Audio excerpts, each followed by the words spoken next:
प्रयोग विशेषण के तौर पे होता था, विशेषण के तौर पे, ये भी नहीं है कि कोई संज्ञा था, विशेषण था वो। फिर वो बोलते हैं कि इसमें जो है 5 इंद्रियां होती हैं और ये 5 इंद्रियां जो चीज अनुभव करती हैं, स्पर्श करती हैं, उसी को वेद कहा जाता था। मसलन जैसे एग्जाम्पल के लिए वो बताते हैं कि अगर आज के समय में जो वेदना शब्द है, वेदना, तो आप देखिए कि इन्होंने क्या किया, वेदना शब्द का अर्थ ही बदल दिया। वेदना मतलब पाली में होता है अनुभव करना। आज पूछिएगा वेदना मतलब, वेदना मतलब दुख होता है, दुख होता है, दुख, बुध दुख दुख करते रहते थे। आपको ऐसी झूठी और गपोड़ पूरा पाली भाषा का जो अनुवाद होता है, जो मतलब होता है, वही बदल के खत्म कर दिया गपोड़ियों ने। असल में वेदना का मतलब अनुभव होता था। किस चीज का अनुभव, आप किस चीज का अनुभव करते हैं। मान लेते हैं कि आपके पास आंख है, हाथ है, आप जाइएगा और कोई गर्म चीज है, हाथ रखिएगा, हाथ जल जाएगा। अनुभव हुआ ना, स्पर्श का अनुभव, कि भाई गर्म है, अगली बार से हम जब छुएंगे तो वो भाई हाथ जला देगा। तो ये जो अनुभव होता है, ये हम सबको समझने की जरूरत है। इसी तरह से हर एक व्यक्ति अपने अनुभव से सीखता है। एक छोटा बच्चा जो है, वो आप देखेंगे बेड पर बैठा रहेगा और गिर जाएगा नीचे। जब 2 बार गिरेगा, 3 बार गिरेगा, 4 बार गिरेगा, उसके बाद से धीरे धीरे उसको अनुभव होने लगता है कि अगर मैं आगे इधर गया ना तो मैं गिर जाऊंगा। समझ रहे ना। तो बार बार लोग अपने अनुभव से सीखते हैं। तो ये अनुभव को, इसका यही चीज पाली में वेदना मतलब अनुभव होता था। तो गपोड़ियों ने वेदना मतलब दुख बता दिया, भैया ये तो दुख है, दुख है। तो वही बोलते हैं कि हमारे शरीर में जो जैसे स्पर्श है, जैसे आंख है तो आंख से रूप का स्पर्श हुआ, कान से शब्द का स्पर्श हुआ, शब्द जो है आपके कानों के पर्दों में पड़ते हैं, स्पर्श करते हैं, उसका स्पर्श हुआ। नाक से गंध का स्पर्श हुआ, जीभ से रस का स्पर्श हुआ, और त्वचा का स्पर्शों का स्पर्श को वेदना कहते हैं। आज की डेट में वेदना कोई कहते हैं ये सब संवेदना, और वेदना का मतलब बना दिए हैं दुख। मतलब पाली भाषा के शब्दों को निगेटिव बनाना ब्राह्मणों ने बड़ी धूर्तता से, चालाकीपूर्ण रूप से किया है, ताकि एग्जैक्ट मीनिंग लोग पाली का ना समझ सके। देखिए कितना मेहनत किया है ब्रह्मनिज्म ने, पूरा मेहनत किया है कि बुद्धिज्म की सभ्यता को, उसके शब्दों को किस तरह से खात्मा कर दिया जाए, इंसानों के दिलो दिमाग से खत्म कर दिया जाए, उसका गलत अर्थ निकाला जाए, गलत मतलब निकाला जाए। तभी आप देखेंगे त्रिपिटक का कोई भी व्यक्ति पढ़ता है और गलत मीनिंग निकालने लगता है। क्यों? क्योंकि उसकी शब्दावलियां उल्टी हो गई है, उसको उल्टा समझ में आता है, जबकि उसका मतलब क्या होता है, ठीक उल्टा है। ये जो आज के ब्राह्मण जितना जो सोच रहे हैं, उनसे ठीक उल्टा है।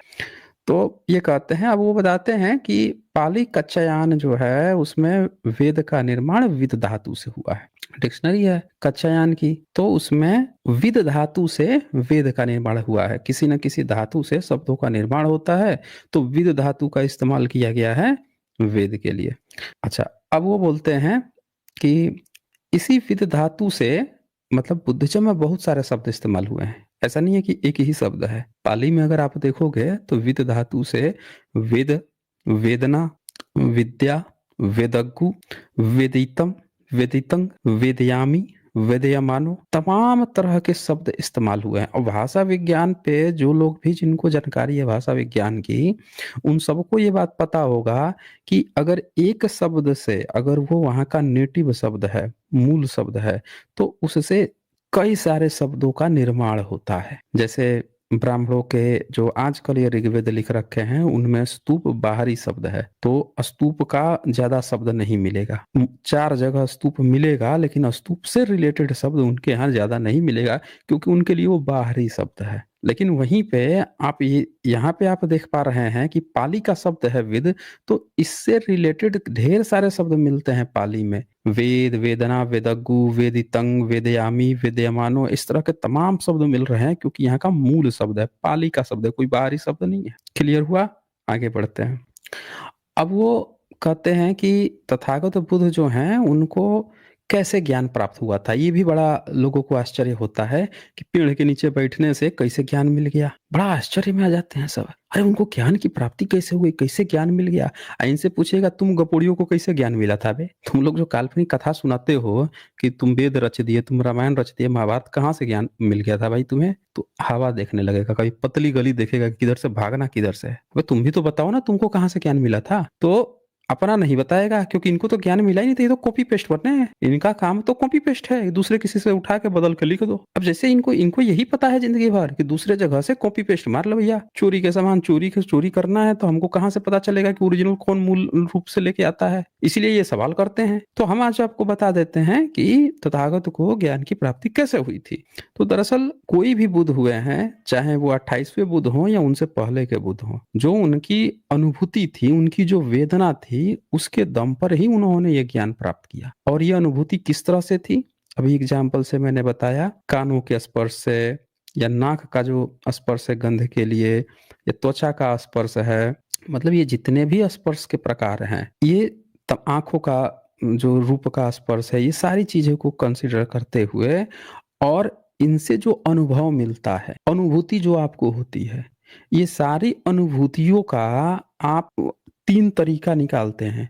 उसमें भी एक तो है चिंतन मार्ग है, चिंतन करते हैं उन सारे चीजों पे, ये जितना भी आपको अनुभव मिला इसका आप चिंतन करते हैं। चिंतन करने के बाद से आप क्या करते हैं, उसका अनुभव आप उसको चेक करते हैं कि भाई साहब ये सही है कि नहीं है, अपना ओवरऑल जो कंक्लूजन है वो निकालते हैं। तो ये अनुभूति जो है, तथागत बोधि वृक्ष के नीचे बैठे थे, उन्होंने जितने भी पूरी जिंदगी में जितने अनुभव किए थे, उनके जो प्रश्न थे, अपने उन अनुभवों के आधार पर चिंतन मनन कर रहे थे, उसके आधार पे वो उसकी अनुभूति कर रहे थे, तब जाके वो उन प्रश्नों का हल खोज निकालते हैं। समझ रहे हैं? उसी में आता है श्रुत ज्ञान। श्रुत ज्ञान मतलब आपने कहीं से सुना है, किसी चीज का आप सवाल खोज रहे हैं, जवाब खोज रहे हैं, तो आप किसी भी व्यक्ति से मिलेंगे तो 50 लोग आपको मिल जाएंगे, वो भी आपको कुछ ज्ञान दे रहे होंगे। समझ रहे हैं? एक बार गांव में एक लड़का साइकिल का जो उसका टायर था ना, उसके ऊपर जिसमें से हवा भरी जाती है पिन, उसमें कुछ मिट्टी वगैरह भर गई थी। अब वो क्या किया, चक्के को नीचे कर दिया और खोद रहा था तो उसकी वो मिट्टी उसमें से निकल नहीं रही थी। तो उधर से एक व्यक्ति थे जो बिल्कुल अनपढ़ थे, लोग बिल्कुल अनपढ़ समझते थे। वो क्या बोलता है उस लड़के से कि वो जो चक्का है ना उसको ऊपर कर दो। देखिए ग्रेविटी का नियम उसको पता है, लोग उसको अनपढ़ समझ रहे हैं उस व्यक्ति को, लेकिन ग्रेविटी का नियम पता है उसको। उसने कहा उस साइकिल के चक्के को ना ऊपर कर दो, अब खोदो। अब उसने क्या किया, साइकिल के चक्के को ऊपर क्या खोदा, तो देखा कि अब जो जैसे मिट्टी पे वो लगा, उसका पिन लगा, वो मिट्टी थी ग्रेविटी का इस्तेमाल करते हुए ठीक नीचे गिर गई। मतलब यहाँ पे क्या है, क्या वो अनपढ़ व्यक्ति इसका गुरु था, क्या क्या बन गया? नहीं, यहाँ पे क्या है कि हर एक व्यक्ति से आप सीखते हैं, हर एक व्यक्ति के पास अपना अनुभव होता है। दुनिया का एक मानक नजरिया है कि ये वाला क्राइटेरिया फुलफिल कर रहा है, भैया स्कूल में गया है कि नहीं गया है, डिग्री लिया है कि नहीं लिया है, तभी हम इसको समझेंगे कि ये पढ़ा लिखा व्यक्ति है और ये व्यक्ति जो है ज्ञानी है। नहीं, आप अनुभव से सीखते हैं, आपने कितना अनुभव लिया है, कितनी गहराई में लिए हैं। तो उस मामले में वो लड़का पढ़ा लिखा लड़का था और उसके कंपेयर में वो अनपढ़ व्यक्ति वहां पे उससे तेज निकल गया, क्योंकि उसको उस फील्ड का अनुभव था, ज्ञान था। तो यही चीज है कि तथागत बुद्ध को जो ज्ञान की प्राप्ति हम कहते हैं, उस समय भाई क्लास में पहली दूसरी तीसरी चौथी इस तरह से क्लास थोड़ा चलता था, अनुभव था कि आप दुनिया में जितने भी चीजें देखते हैं उसका सबसे बेस्ट सॉल्यूशन क्या है। तो ये चीजों की उन्होंने प्राप्ति की थी और उसको ढंग से समझाया था। तो यही आप देखेंगे, अनुभूति द्वारा बुद्ध को बोधि वृक्ष के नीचे अपनी स्वयं की वेदना द्वारा दुखों से कैसे मुक्त होंगे उसके बारे में ज्ञान प्राप्त हुआ था। लेकिन वहीं पर जब कोई किसी पुस्तक को पढ़कर या किसी को सुनकर जो ज्ञान प्राप्त करते हैं, उसे शिक्षा यानी कि शिक्षा पाली में कहते हैं। तो शिक्षा आप किसको कहते हो? किताब, आप स्कूल में जाते हैं, आपको किताब पढ़ाया जाता है, तब ये किताब पढ़ ले, किताब पढ़ ले, किताब पढ़ ले। जब आप तकनीकी क्षेत्रों में जाते हो तब आपको, या मेडिकल क्षेत्रों में जाते हो तब आपको प्रैक्टिकल कराया जाता है। थियोरिटिकल पोर्शन मतलब किताबों के अलावा अलावा अब उसको करके भी आपको देखना होता है। तो तथागत का जो ज्ञान था वो पूरी तरह से प्रैक्टिकल था, थ्योरिटिकल ज्ञान नहीं था कि किसी ने कह दिया है, सुन लिया है, वही चीजें जाके बता रहे हैं। उन्होंने उस चीज को महसूस किया, उन हर एक चीज को। इसीलिए वो जो 6 वर्षों में हर एक तरह के जो कर्मकांड करते हुए उनको दिखाया जाता है कि यहाँ पे गए, वो भी काम किए, वो दरअसल महसूस कर रहे थे उस चीजों को, उसका अनुभव ले रहे थे। ये चीज है। अब उसी चीज को एलोबरेट करके ये आगे बताते हैं यहाँ पे कि 8 तरह के जो मार्ग हैं सम्यक मार्ग में, जिसमें सील समाधि प्रज्ञा। सील में 3 तरह का होता है, सम्यक वाणी, सम्यक कर्म, सम्यक आजीविका। और समाधि भी 3 तरह की होती है, सम्यक समाधि, सम्यक प्रयत्न, सम्यक समझ। और प्रज्ञा जो है वो 2 तरह की होती है, एक सम्यक संकल्प, असम्यक दृष्टि। तो ये जितने भी ये इसके टाइप्स हैं, प्रकार हैं, इसका आप अनुभव करते हैं कौन से? अपने सम्यक जो अनुभव है उसके आधार पर आप इनका अनुभव करते हैं, स्पर्श करते हैं, यही वेदना होती है। समझ रहे हैं? कहते हैं ये इस समय इस ज्ञान की अनुभूति जानने का 3 प्रकार था: श्रुत ज्ञान, चिंतन ज्ञान, अभावनामयी। अब ये जो श्रुत ज्ञान क्या है? श्रुत मतलब सुना हुआ, आपने किसी से सुना है, अन्य लोगों से सुना, किसी से सुना, हर एक व्यक्ति से सुन के आए हुए, ये श्रुत ज्ञान है। ये गपोड़िया सब आपको क्या कहता है? श्रुति मतलब होता है ना वेद, वेद मतलब होता है ना ऋग्वेद, यजुर्वेद, सामवेद, अथर्ववेद। हम लेके देखिए आप कितना भोले भाले लोगों को कैसे बेवकूफ बना दिया गपोड़िया सब। श्रुत ज्ञान का मतलब होता है सुना हुआ, आपने सुना। जैसे बच्चा जन्म लिया घर में, तो उसके माता पिता ने उसको बता दिया कि हमारे यहाँ तो ये परंपरा है, ये चीजें हैं, उस तरह से करता है। थोड़े बहुत अपनी भी चीजें ले आता है, फिर थोड़ा सा उसके बाद वाला अपनी भी चीजें लेके आता है। हर पीढ़ी जो है अपने में कुछ कुछ ऐड करते जाती है, हमेशा वही चीजें नियत नहीं रहती है। समझ रहे ना? गपोड़िया आपको क्या बोल रहा है? 3,500 साल से तो हम वेद पीढ़ी दर पीढ़ी ढो के लेके आए हैं भाई साहब। देख रहे हैं हवा हवाई गपोड़। तो श्रुत का मतलब सुना हुआ होता है, ये नहीं होता है कि पीढ़ी दर पीढ़ी गपोड़ के लेके आ गया। तो उसमें क्या होता है कि श्रुत ज्ञान मतलब कहीं से आपने कुछ सुन लिया, किसी और से सुन लिया। फिर चिंतन ज्ञान, आपने उसको चिंतन किया, कितना सही है, कितना गलत है, जो भी है। भावनामयी, आपने उसका ये जो भी चीज था, सुना था, चिंतन किया था, और आपने क्या अनुभव किया, आपने क्या महसूस किया, आपका उस पर क्या स्टैंड है, ये भावनामयी में आ जाता है। और इस आधार पर आप जो तय करते हैं वो आपकी वेदना कहलाती है। तो बोलते हैं कि भावनामयी ज्ञान का अर्थ ही होता है स्वयं की वेदना। आपने क्या वेदना ली, वो आपका भावनामयी ज्ञान हो गया। तो जो प्रत्यक्ष ज्ञान आपके अंदर उत्पन्न हो, वह भावनामयी ज्ञान वेदन ही प्रज्ञा कहलाती है। तो यहाँ पे इसको ये एलोबरेट करते हैं कि बता रहे हैं कि बुद्धिज्म में जो वेद शब्द है, वेद है या वेदना शब्द है, इसका एग्जैक्ट मीनिंग क्या होता है, ताकि कोई भी व्यक्ति आज के बाद से कंफ्यूज ना हो कि त्रिपिटक में वेद, वेदना, वेदमयी, वेदगु, वेदयामय, ये सब क्या मतलब होता है। अब वो कहते हैं कि आइए मैं आप लोगों को त्रिपिटक का कुछ किताबें खोल के कुछ उनके सूत्र वगैरह देखते हैं कि उसमें जहाँ पे वेद शब्द आया है एक्चुअली वो कहना क्या चाह रहा है। तो वो बताते हैं सूत्र पिटक में, सूत्र पिटक के 5 निकाय हैं, जिसमें से पहला निकाय दिघ निकाय है, और इस दिघ निकाय में महासती पट्ठान सूत्र है। उसी में से एक चैप्टर है, एक अध्याय है, वेदना नुपश्यना, वेद नानुपश्यना। तो उस अध्याय में वो बताते हैं कि देखिए ध्यान से क्या लिखा हुआ है, कथंगपन भिक्खवे भिक्खु वेदनाशु। अब यहाँ भिक्खु लिखा है, आगे क्या लिखा है, वेदनाशु, वेदनाशु पश्ची विरहति। तो यहाँ पे 2 बार वेदा शब्द आ गया। इद भिक्खवे भिक्खु सुखम वा वेदनंग। अब यहाँ देखिए फिर से वेद आ गया।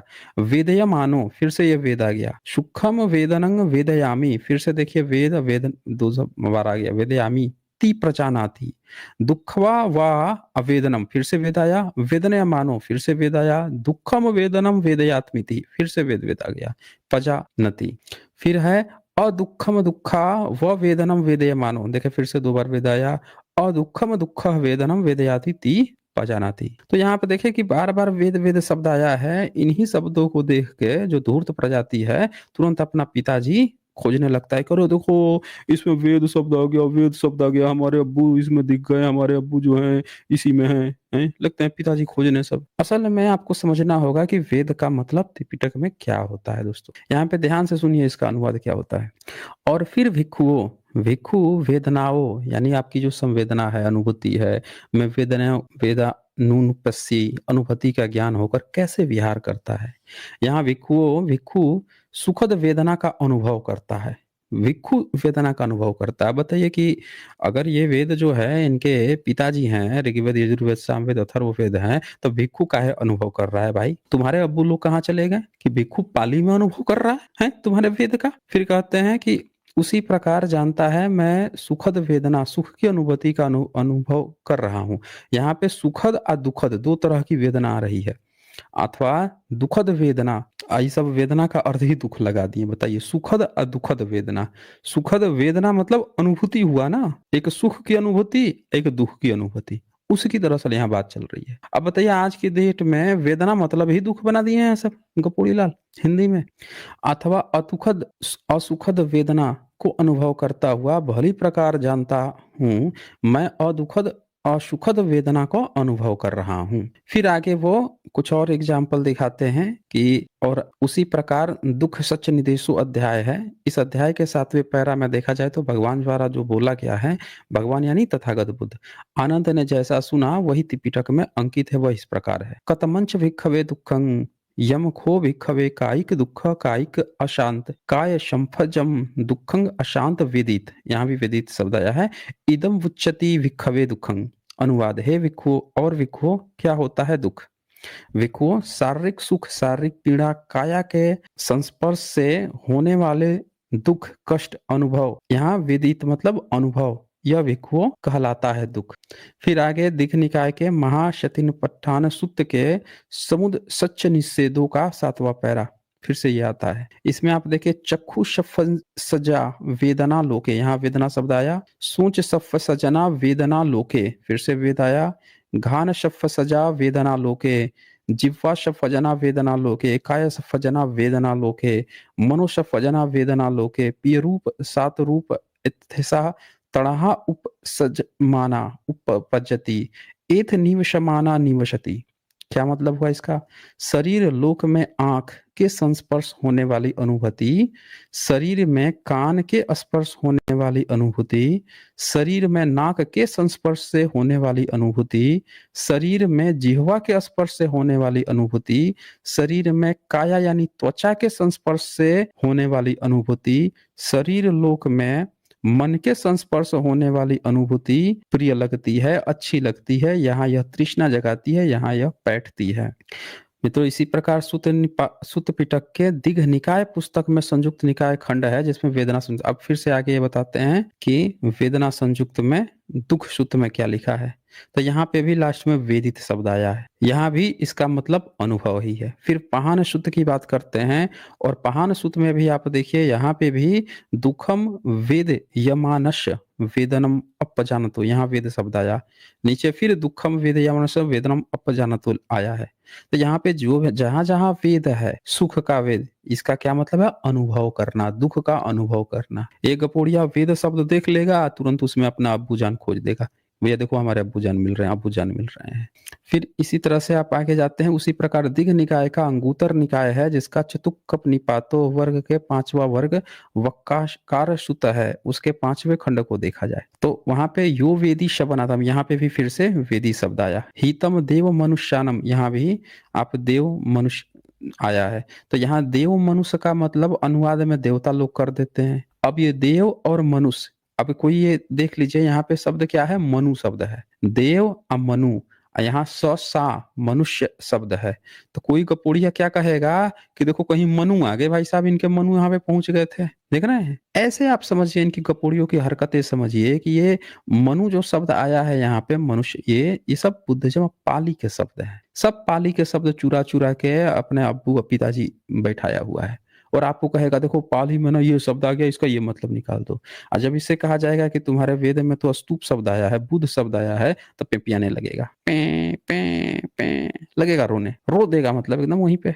तो यहाँ पे आप देख सकते हैं कि ये तमाम तरह के उन सारी चीजों को दिखाते हैं कि देखिए भाई कहीं पे भी जहाँ पे, फिर वो एक एग्जाम्पल देते हैं कि त्रिपिटक का एक किताब मतलब कई सारे त्रिपिटक में, अलग अलग देशों के त्रिपिटक में कई सारी अलग अलग किताबें जोड़ ली गई हैं। तो मिलिंद पन्हो का एग्जाम्पल देते हैं कि मिलिंद पन्हो जो है अभी वो तो त्रिपिटक में एक्चुअल में शामिल नहीं है, लेकिन बहुत सारे लोग उसको, कई सारे देश उसको त्रिपिटक में शामिल करते हैं, क्योंकि मिलिंद पन्हो तो पहली सदी की किताब है, तथागत से 400 साल बाद की है, लेकिन उसका जो कंटेंट है वो कंटेंट इतना लोगों को बेहतर लगता है कि उस कंटेंट को भी त्रिपिटक में शामिल कर लिया जाता है। और मैंने आपको बताया है कि त्रिपिटक में सारे वचन बुद्ध वचन नहीं है, अलग अलग समय के डिबेट्स हुए हैं, अलग अलग भिक्षुओं ने क्या चीजें बातें की हैं। जैसे मिलिंद पन्ह जो है, इसको भी ये भंते नागसेन जो थे उनकी डिबेट जो हुई थी, एक ग्रीक राजा था मिनांडर, उससे, और फिर वो अपने सैनिकों के साथ पूरी तरह से बुद्धिज्म स्वीकार कर लिया था। तो उस डिबेट को कंपाइल करके लिखा गया था, और वो लोगों को ऑथेंटिक लगती है तो उसको भी त्रिपिटक में शामिल कर लिया था। तो उसमें भी देते हैं, ये शब्द आया है यहाँ पे, देखिए, जिसमें पेटी संदहन उग्गल वेदयानी पन्हों में लिखा है। यहाँ पे भी वेदयानी, वेद शब्द जो है इस्तेमाल किया गया है, लेकिन उसका भी मतलब यहाँ पे अनुभव ही है। ये देखिए, राजा आह भन्ते नागसेन यो न पट्टी सहंती वेदति सो किंची दुखम वेदने तिदथेरो आह किंची वेदति किंची न वेदती ती की वेदती कीनम वेदती थी। अब ये कहेगा कि भाई भन्ते नेक्सन ना वेद वाले थे भाई साहब, वो डिबेट कर रहे थे वेद पे। अबे गपोड़ियो, गपोड़ के पुजलो, ये वेद अनुभव होता है। बुद्धिज्म में इसका मतलब अनुभव है। वह क्या कोई वेदना अनुभव करता है? अस्तवीर बोले कुछ को अनुभव करता है, कुछ को नहीं करता है। तो यहाँ पे वेद शब्द भी अनुभव के रूप में प्रयोग हुआ है। तो ये तमाम तरह के एग्जाम्पल देते हैं कि लोग ये बात समझ नहीं पाते हैं। आप देख सकते हैं इसमें बार बार ये वेदगु शब्द भी आया है, सब बुद्धिज्म के शब्द है। फिर वो यहाँ पे सुत्त पिटक का संयुक्त निकाय फिर एग्जाम्पल देते हैं, बुद्ध वंदना का एग्जाम्पल देते हैं। इतपीसो भगवा अरहतम सम्मा संबुद्धो विद्या चरण संपन्नो सुगतो लोक विद्दु। यहाँ देखिए विद्या जो शब्द आया है, यही विद्या जो है विद्या बन जाती है। यही विद्या का ये ते विद्या को ये लोग 3 वेद लगते हैं अनुवाद करने। विद्या मतलब विद्या होती है। लोक विदु, यहाँ लोक विदु शब्द आया है। देव मनुष्य बुद्धो भगवती, यहाँ भी भगवती शब्द जो है, भगवत शब्द जो है, भगवा भगवत सब बुद्धिज्म का शब्द है, आप देख सकते हैं। फिर ये आगे विदु शब्द है, विदु का अर्थ ज्ञाता होता है। और ये श्वाखातो भगवता धम्मो शदिन, तो ये बुद्ध वंदना में आगे ये बताते हैं। इसमें भी वेदितब्बो, यहाँ पे भी वेदितब्बो शब्द जो आया है, ये भी अनुभव के समझदार व्यक्ति, जानकार व्यक्ति, उस तरह से प्रयोग किया गया है। तो वेद जो है शब्द बुद्धिज्म में देखिए, यहाँ पर भी विद धातु से वेदी शब्द का निर्माण हुआ है, जिस वेदी का अर्थ समझदार, जानकार, ज्ञानी से है। तो पाली शब्द है वेद, एकदम दिमाग में कंठस्थ कर लीजिए, पाली का शब्द है। फिर आगे वो सम्राट अशोक का भी एक एग्जाम्पल देते हैं। कहते हैं सम्राट अशोक का एक इंस्क्रिप्शन है वैराट का, वो डुंगरी पहाड़ी पर था, विजक डुंगरी पहाड़ी, विराटनगर। तो वहां पे कैप्टन बर्ट गए थे वहां पहाड़ी पर। तो उन्होंने वहां पे गए तो रहने के लिए अपना बाबरू वहां पे शिविर लगाए थे, बाबरू जगह पे शिविर लगाए थे। तो उनको पता चला कि डुगरी पहाड़ी पर तो कोई एक बहुत पुराने राजा का कुछ लिखा हुआ है, जिसको कोई पढ़ ही नहीं पाता है। गए वो देखें उसको, तो उसको कटवाए। देखे अंग्रेज थे, बाकी किसी को चिंता नहीं थी। अरे मर जाए, खप जाए, बारिश हो, तूफान आए, सड़ गल के खत्म, किसी को किसी को चिंता नहीं। आज सब बाप बनाने पर तुले हुए हैं। तो वो अंग्रेज व्यक्ति जो है, उसको पता चला कि अच्छा भारत में किसी पुराने राजा ने लिखवाया हुआ है। गया बंदा, कहा ये तो ऐसे खुली जगह पे है, कोई इसको गड़बड़ कर सकता है। तो उसको उसने बड़े सलीके से कटवाया उस पत्थर को, जितना दूर पर लिखावट थी, और उसको उठवा के ले जाके कलकत्ता संग्रहालय में रखवाया, ताकि वो सुरक्षित हो जाए। इतनी खुली जगह पे ऐसे सम्राट अशोक का, आप सोचिए कि किस तरह से बुद्धिज्म की, जो भारत के बुद्धिस्ट लोगों की, बुद्धिस्ट राजाओं की जो संपत्ति थी, पुरातत्व था, कितनी अनदेखी करते थे भारत में। एक पुड़िया जो ज्ञानवान बने घूम रहे हैं, सब बाप बनाए घूम रहे हैं, उस इतनी अनदेखी करते थे। अंग्रेज को सोचिए, वो अंग्रेज था, उसको ऐसे यार इतनी पुरानी चीज, इतनी इसकी कदर नहीं है, वो कटवा के संग्रहालय में रखवाता है। सोचिए अंग्रेज नहीं आते भारत में, तो भारत में बुद्ध का इतिहास, हम अपने पुरखों का इतिहास तक नहीं जान पाते भाई साहब। वो आए थे भले ही लूटपाट करने के लिए, लेकिन उनके जो विशेषज्ञ लोग थे, उसके जो लोग वो थे ज्ञानी, पढ़ने लिखने जो भी थे सब, उन सबको इतिहास से प्रेम था। इतिहास खोज खोज के भी बता के, भैया तुम्हारा ये है, तो ब्राह्मण झूठ बोल रहा है, कुछ गपोढ़ी का था अपनी सुनाया जा रहा है। तो फिर कैप्टन किटोई नाम के जो विद्वान थे अंग्रेज, उन्होंने उसका अनुवाद किया। अनुवाद करके बताया उसमें कि भाई साहब ये तो, इस पर तो ये बुद्धिज्म की 7 किताबों का जिक्र है। और वो कहिए अंग्रेज जो है कटवा के सुरक्षित कलकत्ता संग्रहालय में रखवा दिया, नहीं तो भाई साहब वो जो जगह थी उसको तो ये सब खत्म कर देते हैं।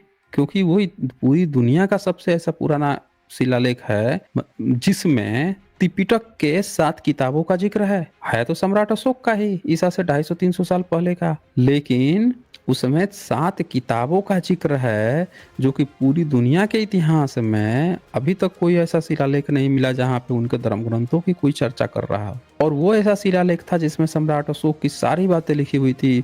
आमी बुद्धसी, धम्मसी, संघसी, सारी चीजें उसमें बड़े डिटेल से, बुद्ध को भागवत कहा था उन्होंने। तो ये इतना गजब का सबूत था कि वैसे खुले जगह पर पड़ा हुआ था, खत्म ही कर देते सब।